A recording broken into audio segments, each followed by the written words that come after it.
Well, welcome to the Reposs Isthmian preview show, and we're back after a couple of weeks off for Christmas, and I suppose we're Charlie's Angels tonight rather than Celebrity Squares, because Paul's been off sunning himself for his birthday, and he texted us all earlier on and said, "I'm too knackered, mate, I can't do it tonight." He said, and I think the missus will do her nut, so it's just myself, of course, and the two legends to my right, Dean Barker and to Glenn. Have a good Christmas, guys. Yeah, very good, thank you, mate. Enjoyed the break.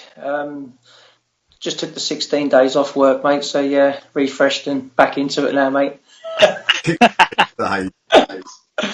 Unbelievable. What about you, Dee? Yeah, mate, it's good. Yeah, good to have a couple of weeks off and spend it with the family and all that sort of stuff. So nice to not have to set an alarm for a few weeks. Yeah, and I had one day off, but anyway, that's beside the point.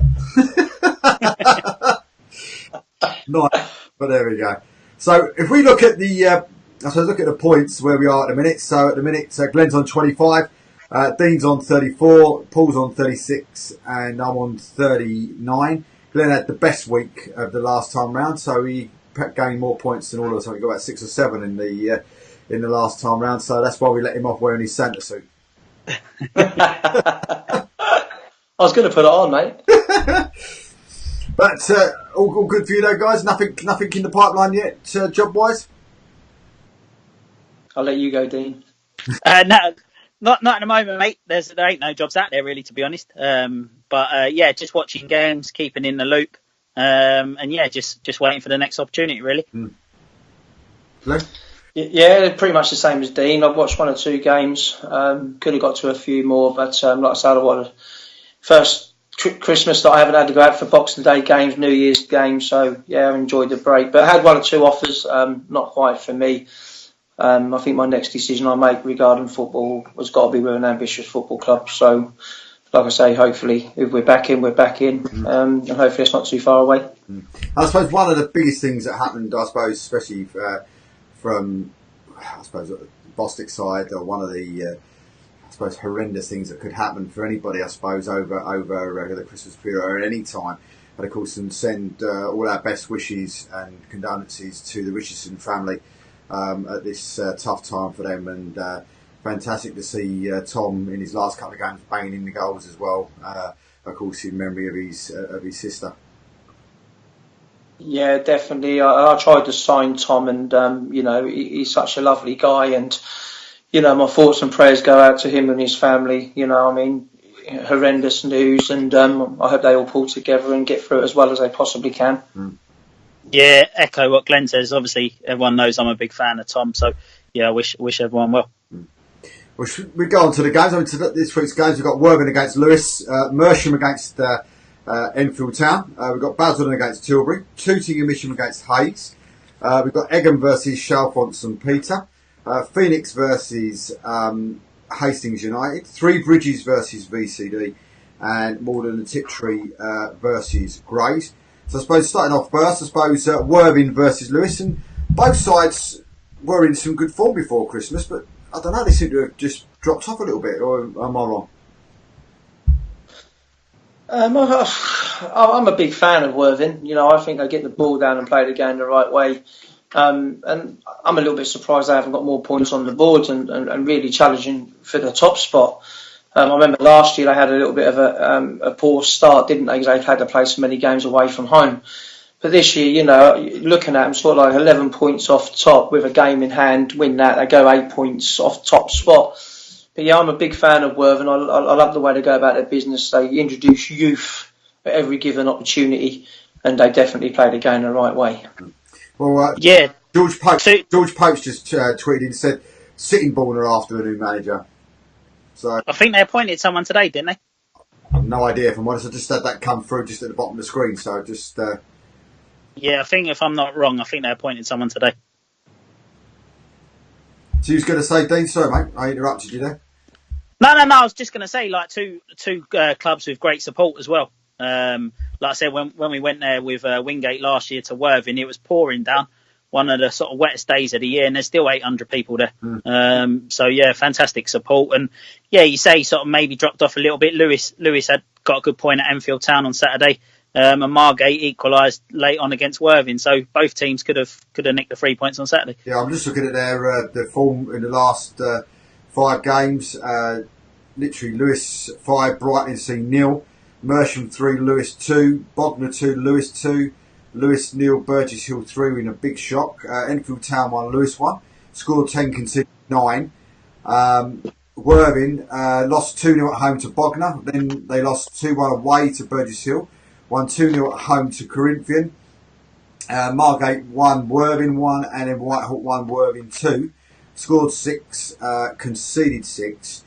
And when these guys have played each other before, they played each other twice. Lewis 3, Worthing 3, Lewis 3, Worthing 4. So sounds like there's always plenty of goals.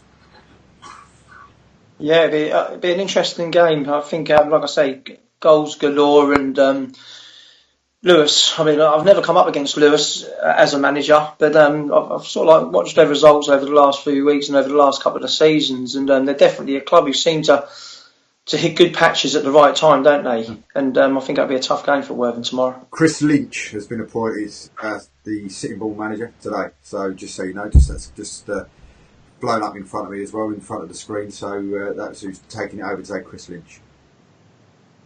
Good luck to him. All the best. So Dean, I mean, you've seen either of these two play. I mean, what do you think? I mean, Worthing sort of going like a train, and then Lewis as well. When I said they weren't in the greatest of form, but it just seemed to be two teams that, before we had the break for Christmas, were the two teams that were in probably more form, along with Haringey, that were flying along. Yeah, I think we spoke before Christmas about Worthing.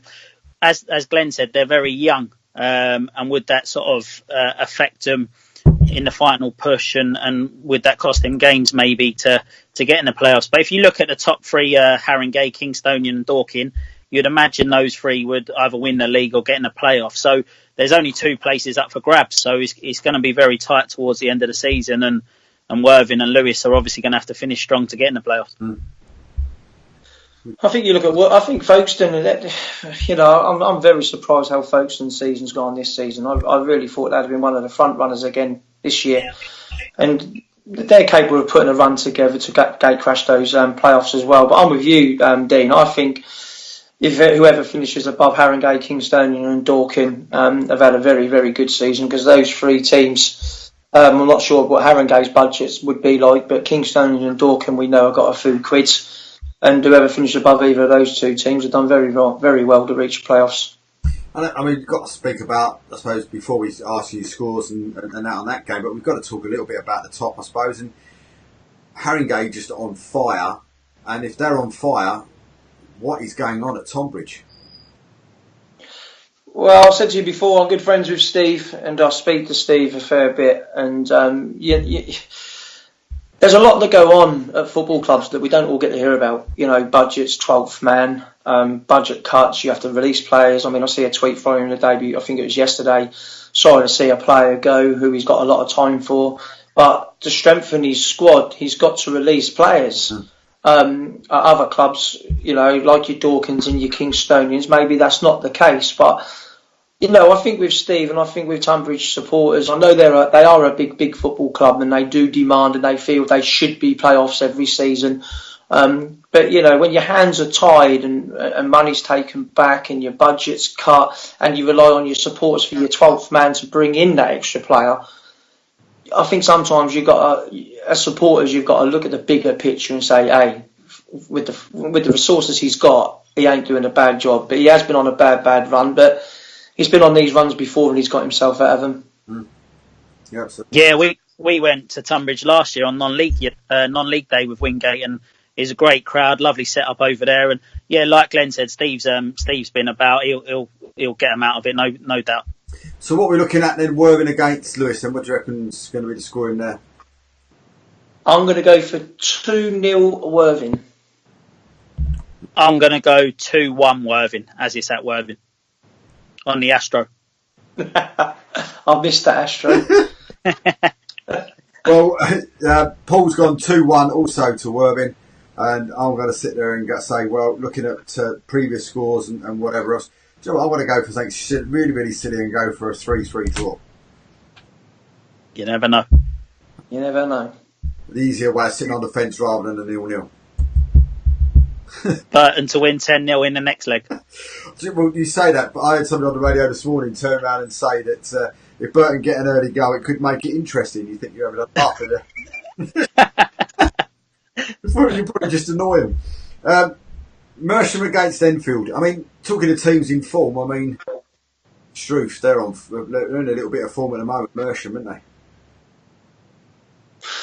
I speak to Jake Hutchins. He's just left and gone to Wingate. And before Jake left, they were struggling. They were struggling for results. And sort of like Jake said, we've got a really good team, and I'm just not too sure why we're not winning games. And since he's gone, they seem to be on a run of results where they're right back amongst that, aren't they? I mean, I looked a couple of weeks ago and I thought, wow, he's having big problems down there.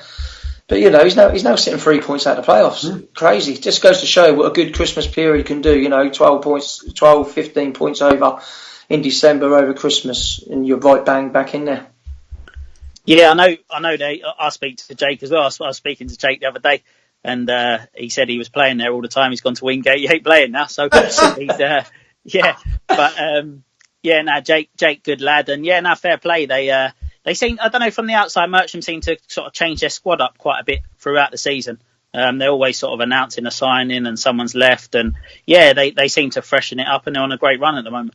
And a really sort of nice, sort of picturesque ground as well. I mean, I've only been there once with Harl, I think it was in the truck, but a lovely little ground as well to go and play. And you have to go and warm up, if I'm right, over on the back, don't you? You have to go through past the dugouts and onto a back pitch out the back. Yeah, we had them first game of the season last year, and Alex, who signed for Cheltenham, he come on, didn't start the game, and we looked pretty comfortable. Their striker went off injured. He come on, scored a hat-trick. So now he's playing in League Two. So fair play to him, and nice little ground. Yeah. So what about good playing service? Yeah, what about Enfield Town? Again, they seem to be buying quite a few players or getting in a few players, and they're one of those teams that, just by name more than anything else, you expect to be right up the top there, don't you? Yeah, the crowd get behind them. Enfield have got a half-decent following as well, haven't they? I've come up against Enfield a couple of times. Always a tough game against Enfield. And with people like Billy Bricknell and that, they're always going to score goals. And it's no surprise to me that Enfield are sitting fourth from top. I mean, I think the season before last they made playoffs. They kept us out of the playoffs. They stayed out of the playoffs. Last season they didn't make the playoffs. And then obviously this season they're fourth, and this sort of like sitting 2 points off second with a game in hand. Yeah, I saw Enfield Town Boxing Day against Wingate, and great signing Mark Weatherston. And I know they signed the boy from Kingstonian, but I think he's out injured. They got in the playoffs, like Glenn said, and then I think Bradley took all the team to Braintree with him, didn't he? Or took a lot of them to Braintree, and then Andy came in. Andy's been around and he knows how to win games as well. So I'd expect them to be pushing this year as well. And as you say, they've got, when you've got somebody like Billy Bricknell, I mean, most people would say probably one of the best strikers in the Premier Division. I mean, it's you're always going to score goals. Yeah, you give him a 2-year contract as well. So the club have obviously backed Andy as well, and that tells you they mean business when they start throwing those sort of players on 2-year contracts. Glenn? Proven goal scorer, mate. Wherever he's been, he's scored goals. I know the people at Billericay were very disappointed to see him leave. But like Dean just said, you don't just give players 2-year contracts if you don't feel they're going to produce over 2 years. You most probably do a year with a year option, see how the first year's gone, and then obviously, if he's done well, you can take the option up. If he ain't done so well, then you can release. But like Dean said, people like Billy Bricknell, you'd give 2-year contracts to all day long. Yeah, I was going to say, one of those ones you take the gamble on. Well, not a gamble, is it? 30 odd. Yeah.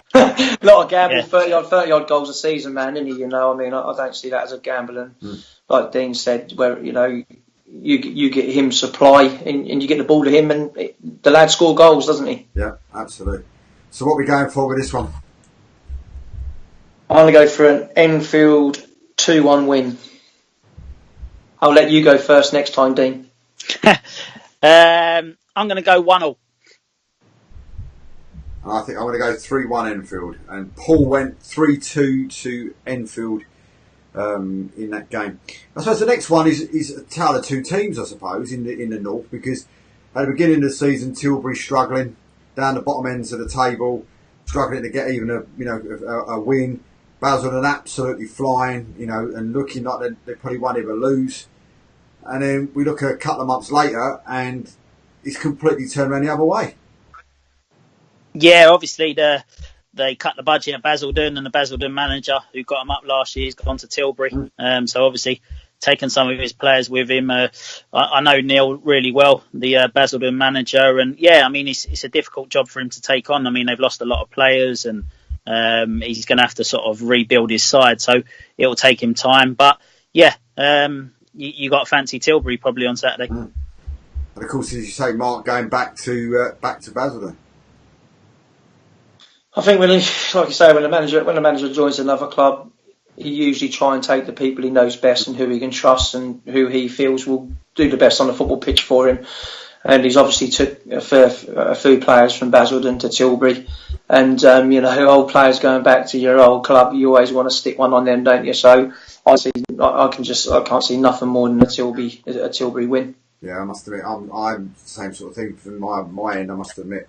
Dean, do you think as well? Yeah, listen, I'd love Neil to do well. He's a good lad. His son used to play for me, for my team. So yeah, he's had a difficult couple of results so far.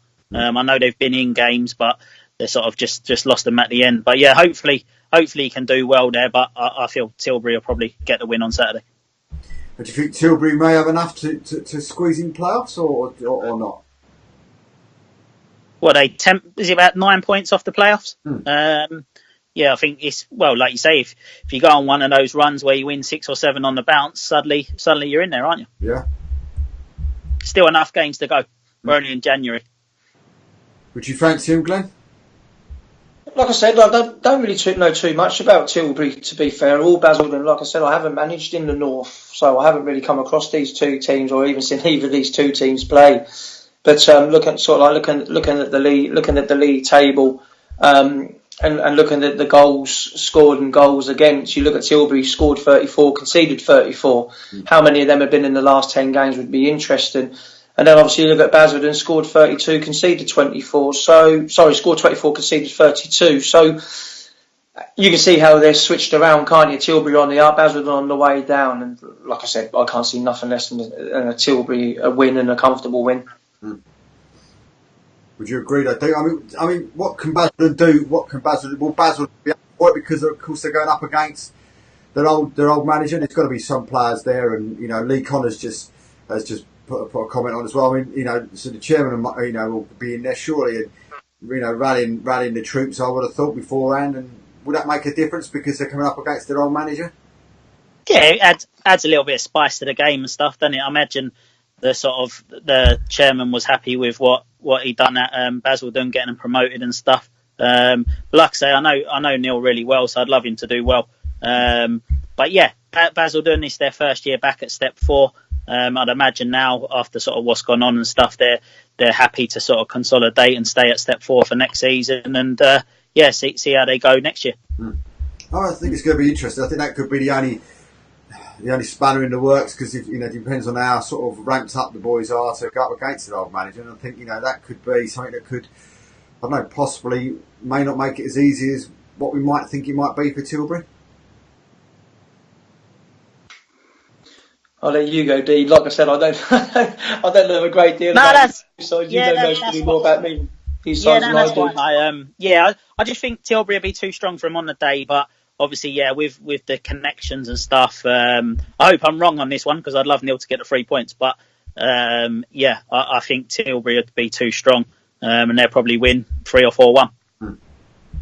As players, though, we've all been there, haven't we? When you go back to your old stomping ground, or you're coming up against a rival that you most probably got a little bit of history between, and there's no history between the two clubs. You just want to rally around your gaffer and try to get the best result possible. So I'm sure Basildon won't go out there and make it easy for Tilbury, and I'm sure it'll be a cracking little game Saturday. Sorry. Yeah. So what do we think? Now, I'm going to go. I'll go first. I reckon it's going to be a 2-2 draw. I'm going to go 2-1 Tilbury. I'll go 3-1 Tilbury, but I hope I'm wrong on this one. Well, Anthony Mercer's just come in. It's in the last 10 games. Tilbury have conceded 10 in their last 10 games. That's why their results have improved. Very, very good. So we'll come back to, of course, the star game, which is Morden and Grays. Morden and Tiptree versus Grays. We'll come back to that at the end. But Tooting and Mission versus Hayes and Yedding. I mean, Hayes and Yedding, top of the table, absolutely flying. 2 games in hand. And the chairman of Basildon's just gone 2-1 Basildon, by the way, just so you know. Top man. I mean, Hayes and Yedding absolutely flying. I mean, where do you see this one? Do you see Tooting pulling off a shock, or? Yeah, I'll tell you what, Tooting, good manager, good side. I tipped them at the start of the season to get in the playoffs. They've sort of, I know I speak to their manager and he's still not happy that we beat them 4-3 first game. But yeah, proper good lad. And yeah, if there's one team that can turn Hayes and Yedding over, I know Chipstead run them close during the week, didn't they? I can see this being a surprise on Saturday and Tooting maybe nicking something. Well, Tilbury's Anthony Mercer said it's going to be 2-1 Tilbury. So they've both gone for a 2-1 each. So there we go. What do you think, Glenn? Do you think Hayes and Yedding will be too good for... Mate, just look at the goal difference. Plus 56. I can't see. I mean, I know stats. Some you can get carried away with stats at time, but scored 73, conceded 17 from 18 games. Yeah, I think I'm definitely going to be back at Hayes and Yedding. Like I say, obviously Dean knows Tooting and know Tooting a little bit better than myself. But I think with whatever power Hayes and Yedding have got, when you look at the goals conceded by Tooting, 31 goals conceded, I don't really hold out too much hope. But like I said, could be wrong. I think it's just one of those things. I mean, I've seen Tooting and Mission. I know they've improved of late, but I don't know. For me, I just, as you say, Glenn, I don't see anything other than a Hayes and Yedding win by some considerable way. Would you disagree, Dean, or would you say the same? No. I disagree today, gents. I know Tooting, and they're a team on their day that can turn anyone over. And I just listen. Hayes and Yedding will win the league. I don't think anyone doubts that. But I just think on Saturday at Tooting as well. I think Tooting can nick it 2-1. Wow. Okay. 2-1 for you then, yeah. Yeah. I'm probably going to go 4-0 to Hayes and Yedding. I was going to say 4-1. 4-1. Hayes and Yedding. And the Tooting chairman will be on here in a minute, slating me and you, Dave. Paul's got the manager's always on Twitter. He's a good lad. Paul's gone through 3-1 Hayes. And we've had Dave Beaumont, of course. It's a big game for them, for all the Harlow boys as well at the weekend. Again, they take on top of the table Haringey Borough, and he reckons Harlow are going to win by 2-1. Haringey got to lose at some point, haven't they? They have, yeah. Yeah. Tough place to go, Harlow. Very tough place to go. It's that 3G pitch. Haringey play on 3G, no matter. So, next one we move on to then Egham versus Chalfont Peter. What do we think? Yeah, I mean, Egham obviously changed the manager, and I know they only lost 2-1 at Ashford at the weekend. They're desperate for a win. They're rock bottom. Chalfont had a win over Northwood during the week. Chalfont are sort of one of those teams that on their day can beat anyone, but also on their day they can lose as well. And I think Egham might cause a surprise here as well. I'm going for 2 shocks in this league this week. Yeah. Yeah, I'm with Dean. I think, your luck and your form's got to change at some time. Egham sort of 8 points from 19 games. You've got to start to get on a run now, haven't you, to avoid relegation. So, like I said, Chalfont St Peter on their day could most probably beat a lot of teams, but I'm going to go with Egham. Like Dean said, they've signed 1 or 2 players now, and hopefully they'll put a little run together to climb the table. So you think, both of you guys think Egham are going to come out of that? Because I know we were looking at it on Monday night and saying that, they were down the bottom there. I think the other 2 that are down there is, you're right in saying it's South Park and Moseley. Yeah. I think everybody there was saying it's going to be 2 from 3. But do you think then that that Egham are going to get away from the bottom end then?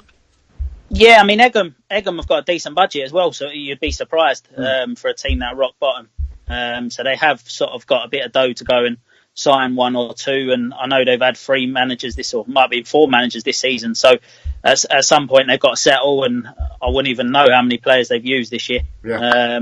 But yeah, they're a club who sort of have the financial backing to sign a few and get out of it. Yeah.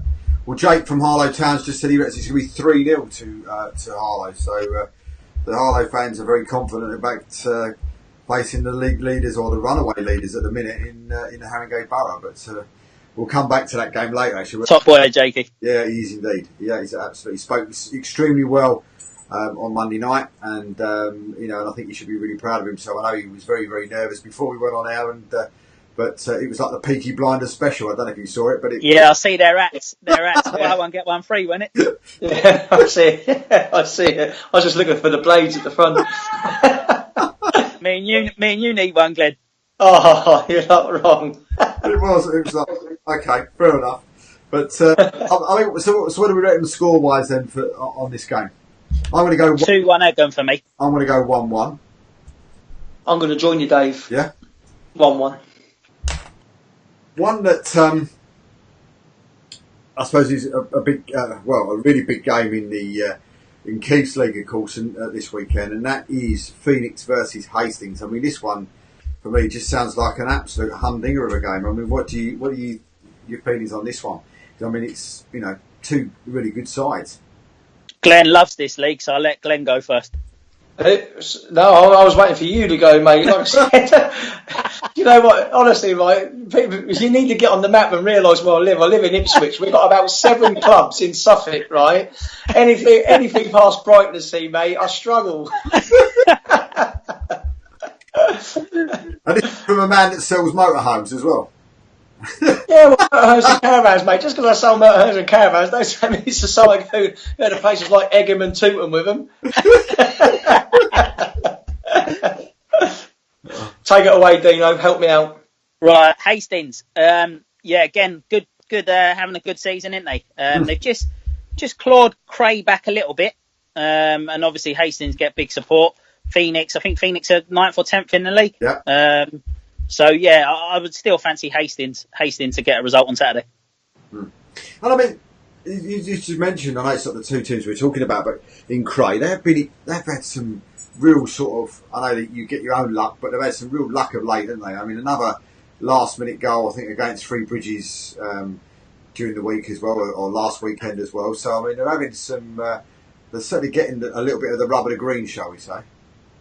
Yeah, they're and when you got good sides, you get a bit of luck sometimes as well, don't you? The bigger sort of sides in the league, and good teams play till the final whistle, don't they? Yeah. I know it's like a cliche in football and all that sort of stuff, like Fergie time and all that, but the good teams keep coming at you, and there's no surprise the teams that win the league or get promoted are the ones that score a few goals towards the end of games. Yeah.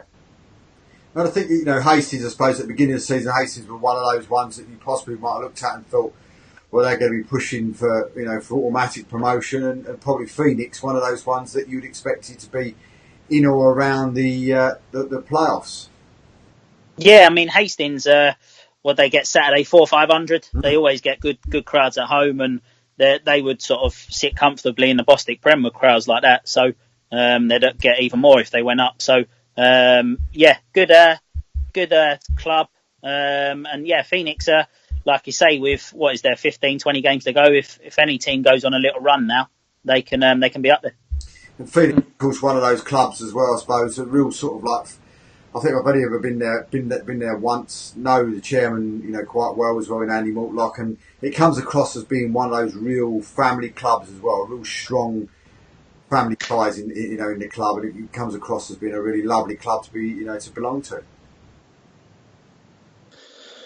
Like I said to you earlier, I know I touched over it. We played Hastings in the FA Cup. They knocked us out of the FA Cup at the beginning of the season. I thought the football they played when they came to our place, I mean, they were down to 8 men. They had 3 men sent off. I know it was close to the end of the game, but the way they play that pass the football and move in between the lines and their midfield link up with their front men and their midfield go behind their front men, they pulled us all over the park, and it's no surprise to me that they're sitting where they're sitting. But like I said, Crays are doing very, very well in that league as well, aren't they? So that should be all right, Humdinger. I think it's going to be a great game, but I mean, what are we going to go for? I'm going to go Hastings are going to nick it. I'm going to say 2-1 Hastings. Dean? 2-0 Hastings for me.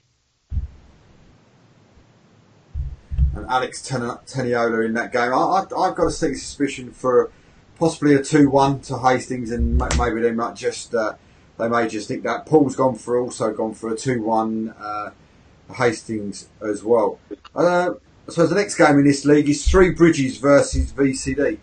Maybe not one of the clubs, Three Bridges, that you'd have been expecting to be in that top half of the to the table. Well, you would normally, whenever you see Three Bridges, or from previous seasons, they've always been in that sort of bottom regions of the South Division. But they seem to be doing a lot better this time round. Yeah, no, it's good to see them doing well. Obviously, VCD have sort of just dropped down a little bit, maybe. But yeah, both teams will be looking at it now, thinking if we have a good January or go on a little run, we can both get in the playoffs. I mean, VCD, as you say, dropped off a little bit. But I mean, do you see that with Keith's young side there going up against Three Bridges? I mean, have you played at Three Bridges before? Do you know what the surface is like up there? Sold a motorhome there.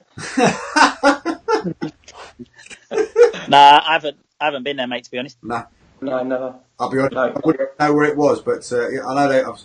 The only thing I know about Three Bridges, was on that TV. I don't know if you saw it a couple of seasons ago when they were in the Boston previously, when they were on the TV show on Channel 4 or Channel 5, where they did a dressing room thing through different sides from different sports, and Three Bridges was the one side that they went into the dressing room before the game, half time, and after the game. I don't know if you saw any of that, but Three Bridges was the team that were in that. So that's the only side. I mean, Jake's just said he reckons it's going to be 3-1 to VCD. Charlie McDonald hat-trick. Well, that wouldn't surprise anybody, would it? I mean, is that another situation where if you've got somebody like Charlie McDonald, does that sort of match up to somebody like a Billy Bricknell? Yeah, I mean, and Charlie obviously been in the Football League, and I remember Keith telling me what a great sort of professional he was and how good he was with the younger players and all that. So, yeah, you can only learn off people like that, can't you? I sort of, these days, some of the younger players think they should be playing and stuff like that. It's good for them to see someone who's been in the program, how they train, and sort of how they prepare for games. I'm just looking at the form. The last 5 games for VCD, they drew 0-0 with Whiteleaf, then they lost at home 3-2 to Guernsey, lost 2-1 away to Hastings, beat Greenwich Borough 4-1, and then beat Phoenix Sports 2-0. Scored 9, conceded 6. Three Bridges beat Horsham 2-1, drew 2-2 away at Guernsey, at Greenwich, beat Guernsey 3-0 away, beat Whiteleaf 3-2 at home, and then they lost that last-minute goal against Cray by a goal to nil. The head-to-head between the two sides have played each other once, but it was in the reverse fixture, and VCD won the game by 2-1. So maybe, I don't know, maybe Three Bridges in a bit better form than they were maybe back in September. Pause. Yeah, mate. So yeah, let's get a win for Keith. Let's have a Keith gonna win. I'm going for 3-1. Yeah, I'm going to back Keith this weekend. 3-1. 3-1. I'm going 2-1, Keith. Paul's gone 1-0, Keith. So where are you going, Dean? 2-1, Keith. You're going 2-1. Keith's loyal supporters here. So the start game then this week is Morden Tiptree versus Grays. I mean, this one's it's going to be a real humdinger of a game, isn't it? Yeah, both teams in good form. I see Kieran Bishop, who Glenn knows well. Kieran Bishop was on the score sheet for Grays against Bury, and Yeah, Malden, as I think Paul said before, they've always been up there and never quite got promoted. Both teams are sort of hovering around the playoffs, or Malden are top 3 or whatever at the moment. So yeah, it should be a good game to go to. We're looking at the form. I mean, Grays lost 1-0 at home to Haybridge, lost 2-1 away to Barking, drew 2-2 with Basildon. They lost 1-0 away to Romford, and they beat Bury Town in the last game 3-2. Scored 6, conceded 8. Malden Tiptree to beat Basildon away 2-1. Beat Felixstowe at home 2-1. Drew with Haybridge 1-1. Lost surprisingly at home 1-0 to Witham. And then beat Malden and Tiptree beat Great Wakering by 4 goals to 2. Scored 9, conceded 6. They're head to head. They played each other 5 times in the last few years. Malden 2-1, Grays 2-0, Malden 2-0, Grays 2-2, and the last time they played each other earlier in the season, Malden went to Aveley to play Grays and beat them 5-0. Yeah, I think with Malden, I mean, I played against them a couple of times in pre-season. Once when Kevin Horlock was there, and it's a start again every pre-season. You know, they literally have to build from pre-season because players get released from Colchester under 23s. They no longer stay at Malden. They then go and play their football elsewhere. And then Kevin Horlock obviously had to bring all players in. And then it's gelling those players in. And then obviously Kevin, they swapped roles, Kevin and Wayne Brown. Wayne Brown ended up at Malden. Kevin Horlock ended up at Colchester. And then it was the same for Wayne. I had a couple of conversations with Wayne in the summer. And it's start again. You know, they have to have trial game after trial game after trial game, pick most probably 8 or 9, 10 boys out of trial games and start again. So for Malden, year after year, yes, they have their help from Colchester, and I think the rule has changed where they can only have 5 boys signed on at any time during the season. But Wayne's done really well there because coming out of the pro game, he's had to go in, put trial games on, talk to players, meet new managers, you know, get feelers for players, and he's done really well. But then, you know, Jamie Stewart has obviously been at Grays a long, long time. You know, Kieran's gone back, sort of like put a little run together, then they have a blip, then they put another little run together. But for both sides, really, I mean, I think they're 2 big football clubs, and I can honestly see both of them making the playoffs. Right at the minute, Malden are sitting 3rd, played 20 with 40 points. Grays are 7th, played 19 with 31. Something's got to give. Something's got to give. I mean, again, Felixstowe. You know, I think Malden went down to Felixstowe, and Malden come unstuck at Felixstowe as well. And I think in this league, Dave, anybody can beat anybody. I mean, I see some really surprise. I mean, Felixstowe beat Coggleshall last Saturday 3-0. It's no disrespect to Felixstowe, but you would have thought Coggleshall would have gone there, picked up the points, you know, another 3 points to their promotion bid. And I just think everybody in this league can beat each other. And like I said, I think the points will be shared this weekend. Yeah, I'll go with Glenn. I think it'll be a 2-2 draw. Both teams score goals, so yeah, I think it'll be a 2-2 draw. Is that? Yeah. Would you say that would be a case because Bishop's gone back there, because Kieran's gone back there? Would you say that's why? Maybe you might be going for a draw because of, again, you know, the firepower that Mr. Bishop's got. I mean, is that what's swaying you a little bit, or is it? You know, Kieran didn't have the best of times at Coggleshall. You know, so obviously the travelling was a little bit further for him to go. He seems at home at Grays. Scored goals there for the last 2 seasons before he moved to Coggleshall, which I was a little bit surprised of that move. Coggleshall were trying to go through the leagues. But at this moment in time, I think personally Grays are a bigger club than Coggleshall. You know, you've only got to look at the gates Coggleshall get, sometimes 65, 68 people through the gate. But I think with Kieran going back to Grays, he knows Grays and Grays know Kieran, and they do play to his strengths. And, you know, he works hard, he knocks people about, and he's a good finisher. You know, I've tried to sign him a couple of times, and I wish him well, and hopefully he can settle between now and the end of the season and score the goals to get Grays into the playoffs. Glenn, we need you to just move to your right just a little bit because we're losing you every now and again off the screen. That's it. That's tarmac. Well, Dean, yourself, I mean, would you, Kieran Bishop, make a difference, not make a difference? Yeah, definitely make a difference, mate. I spoke to him as well. So, yeah, listen, the hardest thing to do in football is score goals. And he knows where the back of the net is. He scored goals at step 4 for 5-6 years. So he knows where the back of the net is. And there's no surprise he's gone back there and suddenly Grays are winning games. Mm. And I think it's one of those things for me, more than Tiptree again, though, they always seem to be up there, don't they? You know, whether or not they've got, as you just said, a lot of changes every single season. And whoever seems to be in charge, you know, of Morden, they're always one of those sides you expect to be in that sort of top, not just in the playoffs, but in that sort of top 2, top 3, you know, for the last 3 or 4 seasons. I think if Wayne don't get Morden out of this league this year, then my money would certainly be on them for most probably automatic promotion next year. Because I think they've gone about their business a little bit different to what they had previous seasons. They've gone out and signed players who are not connected to Colchester because of the rule change. So they might have that group come pre-season. Wayne might have, I don't know, 11, 12 of those boys together for another year.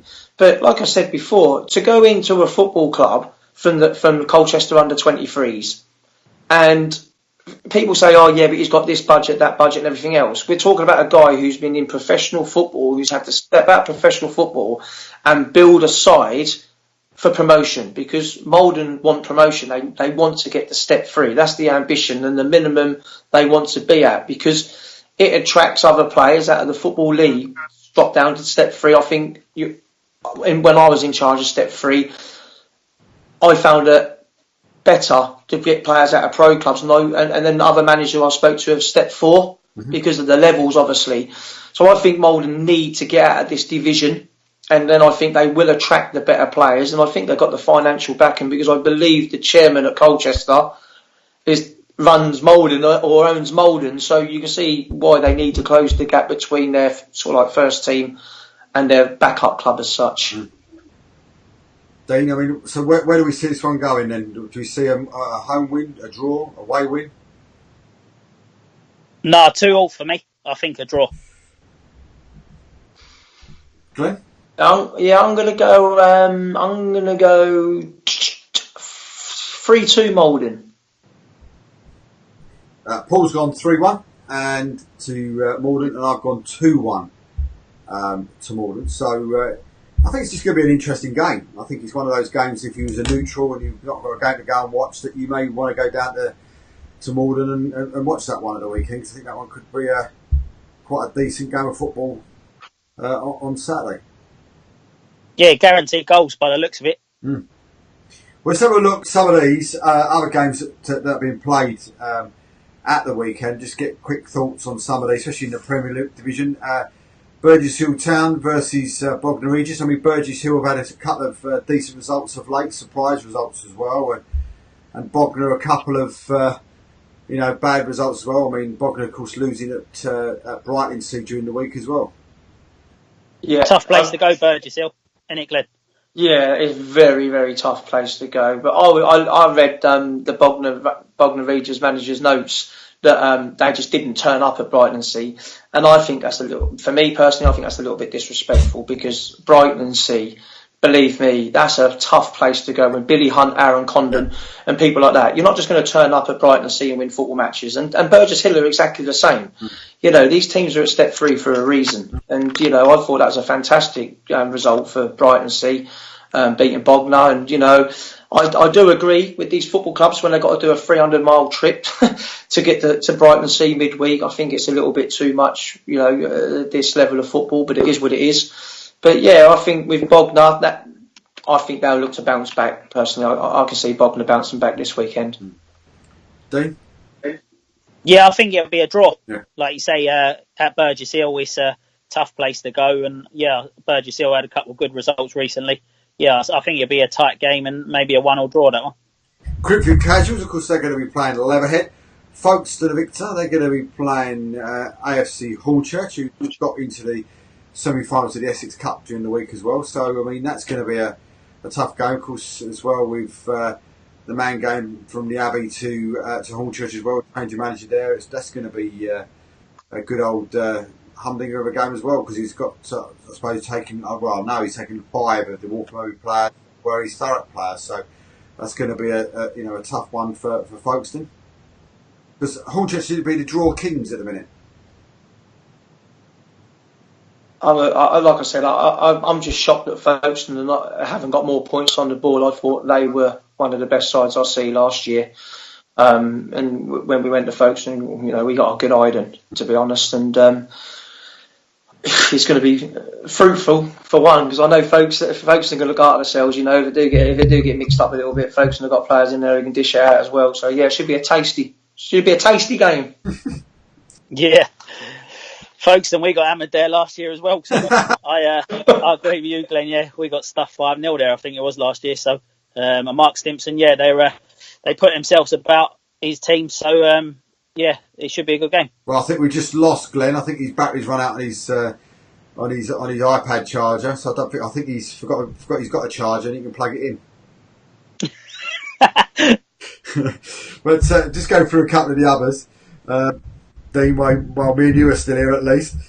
Yeah. Harlow and Haringey. I mean, we've had a lot of people talking about it tonight. I mean, that's going to be, a difficult old place to go to Harlow. And I mean, it's going to be an interesting to see. I think, as we said Monday night, it's pace, and pace, isn't it, for Haringey? And I suppose it'd be a case of how Harlow defend against it and how they come up, can handle that sort of pace.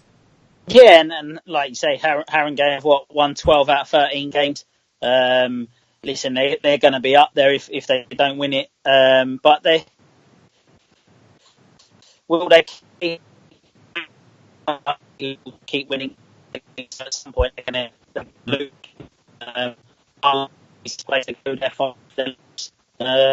Yeah, you say that. Well, I mean, Jakes just come in and said, Curtis, Eugene will be the difference for us. He's absolutely solid. Yeah, Curtis over the years. He was I see him play for Harrow Borough last year as well. So, yeah, experienced centre-half. He makes great noises when he headers the ball. He don't stop talking for 90 minutes. So, yeah, good signing for Harlow. Yeah, I mean, Stephen Cooper's just said, what you done with him, Rachel, LOL. So I think she's talking about Glenn. Or he's talking about... He's disappeared. He's probably got to go out for another walk. And that's why I think he's getting a train to Three Bridges. Well, looking at the other ones, I mean, Harlow, Harlow doing okay down there, but they need to start getting some wins, don't they, Dean? I mean, they need to start picking up, they go on a little run, but they need to go on this little run for a little bit longer. And I mean, there's 4 or 5 teams near the bottom now, and obviously, yeah, Wingate have got Hemel in the FA Trophy this week, so they're not playing in the league. But yeah, Harlow, Wingate, Potters Bar Town, they've been on a bad run recently. They got Brightlandsea on Saturday, so yeah, there's some teams that need the points. But in the last time a team that was top of the table went to Harlow, they got beaten, and that was, of course, the start of Tom Bridges' dive down the table. Yeah, that's right. We've got Potters Bar against Brightlandsea. Did you see anything other than a Brightlandsea win there? Well, I might go to that game, Dave, actually. So, yeah, Potters Bar are desperate need of a win. You'd say Brightlandsea are in desperate need of a win. So, it's 3 points for either team will improve their chances of staying up, definitely. And then when you're on a really bad run, the last thing you want is a home game against Kingstonian, but it's Tonbridge Angels versus Kingstonian at the weekend. Yeah, Kingstonian, great. They got some strong strikers this year, haven't they? And they'll be trying to win the league. I think I see an interview with their manager saying he wants to win the league and get promoted. So yeah, but Tunbridge, they've still got some good players, and Steve's a good manager, so they'll turn it around definitely. Whitehall versus Dorking, another one that's going to be a good game. On paper, you could see it's a Man City Burton game, but like Whitehall only lost 3-0 to Haringey, didn't they? And they're sort of just adrift now, aren't they? So if they don't pick up a couple of wins in the next few games, they're definitely going to be relegated. Well, Glenn's actually watching us now, so he's there, so he's physically watching us. So hi, Glenn. Hi, mate. So in the north, then, looking at some of these games that are coming up at the weekend in the north, and I've skipped forward a week for some other reason. I don't know why the football web pages is playing up again. But Averley against Felixstowe and Wharton. Yeah, I mean, Aveley expected to sort of be up there this year. Felix, though, I saw they got a great crowd at the weekend. We went to Felixstowe in the cup, and lovely club, lovely people. I'd love to see them do well, but I'd expect Aveley to win this one.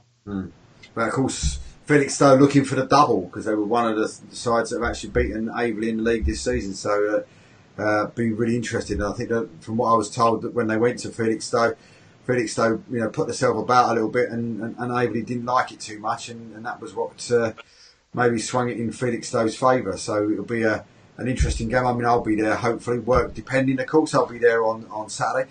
But skip forward again. So Bowers and Pitsea versus AFC Sudbury. I mean, Sudbury probably looking to bounce back from the Aveley defeat, but they're not going to go away and playing against Bowers and Pitsea. But of course, it's El Plastico yet again. Yeah, well, Bowers look strong though, don't they? Yeah. They're sort of grinding out. Well, not even grinding out. I know they lost, didn't they? Lost to Haybridge at the weekend. And lost Thurrock during the week as well in the Essex Cup as well. Yeah, so they'll be looking to bounce back, but yeah, they've got a good side. They're top of the league, and everyone would love to be top of the league at this stage of the season. So Brentwood versus Great Wakering. Bury Town, they're playing Canby Island. Coggeshall Town, they're playing Soham Town Rangers. Dereham Town are playing Haybridge Swifts. So Haybridge have got the long journey up there, but surely 3 points, an easy 3 points for Haybridge. Did I say Dereham got a new manager this week? Did I see that somewhere? I think so. Yeah. Yeah. But I mean, that's a long journey, for them. But surely it's a Man City Burton game, isn't it? As you just said earlier on. You never know, mate. Do you? New managers sometimes. I don't know if they brought in any players or whatever, but sometimes the new manager effect works, doesn't it? But yeah, you'd expect Haybridge to win. And probably what the form team one of the form teams anyway in the North Division, Whittam Town, they go to Milden Hall Town. Yeah, Milden all struggling. They're someone with a new manager, and yeah, Whittam from where they were a month ago, 2 months ago. I know you got a soft spot for them, Dave, didn't you? But they're now fair play to them, and yeah, I can see Whittam winning again. And then last but not least, Romford versus Barking, and Romford having a torrid time at the minute. Yeah, they're back down there where they were last year. Barking had a good win Saturday, didn't they? Yep. So yeah, Justin, good manager at Barking, and I'm sure he'll get his team up for it. In the Jigsaw League, Bedfont Sports versus Chipstead, Bracknell Town versus South Park. Well, there's only one winner there, surely. Yeah, I mean Bracknell. I saw the Chipstead manager say this week that Bracknell were the best team he's seen this season as well. So yeah, I agree with him, and even though I still think Hayes and Yedding will win the league, Bracknell favourites to win the playoffs for me. Yeah, Cheshunt versus Ashford Town. That's going to be a good game as well. I mean, it's two sides that are going really well, but for me, when you've got a side and a friend like Craig Edwards, like I have, I mean, not being funny, I'm not going to go against Craig Edwards. Not by the way he was dressed on Monday night, anyway. Yeah, I see him trying to have a scrap with the Hertford manager as well. So I went to Cheshunt Hertford, and yeah, Jason Hallett, massive player for Cheshunt, goal machine. Yeah. And yeah, Cheshunt, very experienced side. Came off the bench and got 2 goals at the weekend as well. So yeah, he come off injured against Cheshunt, against Hertford. But yeah, he scored goals for years, mate. So if he plays, they're always got a chance of winning. Yeah. Hannibal Town against FC Romania. Marlow versus Westfield. Another good game. Westfield in a bit of form, beat the Abbey last weekend, and of course Marlow up there fighting for it up the top end of the table. So that should be quite a little good game. Yeah, we went to Westfield and had a good win there. And they were a very, very good side because they were sort of one of the teams that come into the league and you maybe didn't know too much about. But yeah, they got some good players. Molesley versus Ware, Uxbridge versus Hertford Town, and Waltham Abbey versus your old boys Northwood. I mean, that good game, that or not? Yeah, I mean, Waltham Abbey have sort of had up and down results since the new blokes come in. I know the Northam manager hasn't won a game since he took over. So yeah, both teams will be looking for a win, and Waltham Abbey be trying to stay in the playoffs. I had an interesting chat with the chairman of Waltham Abbey actually in a supermarket during the week. We won't say what that was, but it's they're difficult for them because they lose something like Mark Stimson, and then of course Mark then takes some of the players with him as well. It's difficult for my hometown club, because But in saying that, the chairman there's put his money in. He's trying to push that club forward. And there's not many clubs around that probably deserve it as much as Waltham Abbey. I mean, when you think of what the pitch was like before the chairman there sort of moved in, and what the pitch looks like now, I mean, the pitch looks like an absolute carpet over there. And he's certainly, putting his money where his mouth is, shall we say. And I think with the two new guys coming in, two young managers coming in, I think they're doing a fantastic job down there. Yeah, that's right, and that they have had some good wins. It's always hard when you walk into a football club and 7 or 8 of your players leave. You've obviously got to go and get some boys to strengthen. But listen, they're sitting in the playoffs with 15, 20 games to go or whatever. Everyone would like to be in that position, and if they finish strong, they got a good chance of getting in the playoffs. Yeah, absolutely. In Keith's League, of course, in the South League, is Ashford United versus Winstable Town. East Grinstead have got the honour of hosting Cray Wanderers. Greenwich Borough against Herne Bay. Horsham against Whiteleaf. Hive Town versus Haywards Heath. Ramsgate versus Guernsey. Sevenoaks versus Faversham Town. I mean, Sevenoaks, Faversham, maybe the one that's sort of a lot more on it, maybe from where the two clubs are. Yeah, Faversham obviously need to win to sort of keep away from that relegation zone. I see in that league, Sittingbourne got a new manager, didn't they? Yeah. This week. So, but yeah, it's all to play for. It's like I said, we haven't really had any sort of bad weather yet either. So you'd imagine that will kick in at some point. So it's important teams get some points whilst the games are on. Well, I just accidentally hit the trigger to push it forward a week for the fixtures, and I think we might be looking at these two next week without a doubt. Cray Wanderers against VCD on the 19th, and also Phoenix Sports versus Horsham. Big games. Big games. Two really big games. But I mean, what game are you going to at the weekend, then, Dean? I'll probably go to Potters Bar Town, Brightlingsea. Mm-hmm. So sort of being a Potters Bar boy, it's quite local and stuff. So yeah, I've been getting out there watching games, and it's good to sort of see different games and see different players and speaking to sort of friends of like teams that managers and stuff.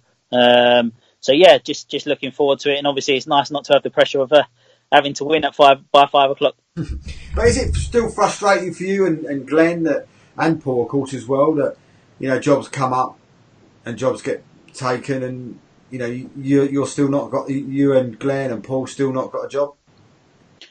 Well, like from my point of view, we've won leagues and cups at Cockfosters, Wingate, and Northwood. So, sort of from my personal managerial record, I feel I've been successful at all 3 clubs. Glenn done a great job at Leiston. Paul's done a great job at Waltham Abbey and Cheshunt. So yeah, listen, we're all keen to get back into the game. Our records show that we've done well. But being a manager is sort of pretty similar to being a goalkeeper. There's only one place available. And every decent club that becomes available, I'm sure there's always 20 odd people that want the job. So is it for you though? Is it a case of you just looking at sort of Boston League step 4 sort of level, or if something to step 5 or even below that came up, that and someone came knocking on your door with a bit of ambition, would you be looking at somewhere like that as well? Yeah, definitely. I'm open to offers. I've had sort of offers to come and be first team coach and assistant managers at clubs, but I still want to manage. Like I said, I feel I've done well. I'm still young as a manager, so it's done me well, and I've learned a lot at the 3 clubs I've been at, and I can't wait to get back into it. And are you surprised somebody like, I know he's not with us at the minute, but are you surprised somebody of Glenn's stature, shall we say, and what he did at Leiston, that he's still not got a position? Yeah, and I think Glenn has been offered jobs, having spoken to him. But he wants the right job. He's mentioned where he lives and stuff. So there's a few jobs that he might be up for in the future. But like all of us, it's nice to step away for a bit, recharge the batteries and go again. But yeah, Glenn done a fantastic job there, and no doubt, even if it's the summer, someone will come in for him in the summer. Yeah, absolutely. Let's just hope so. But listen, Dean, thanks for staying the course. Of course, Glenn sort of dropped off halfway through, but unfortunately, massive thank you for joining us again this week. And as I said, next at the weekend, hopefully everybody gets the points that you want at the weekend. Me and Keith will be back on Monday night for the Isthmian show. Me, Dean, Paul, if his missus lets him out, and of course Glenn as well. We'll all be back for the preview show next week as well. But until then, good night.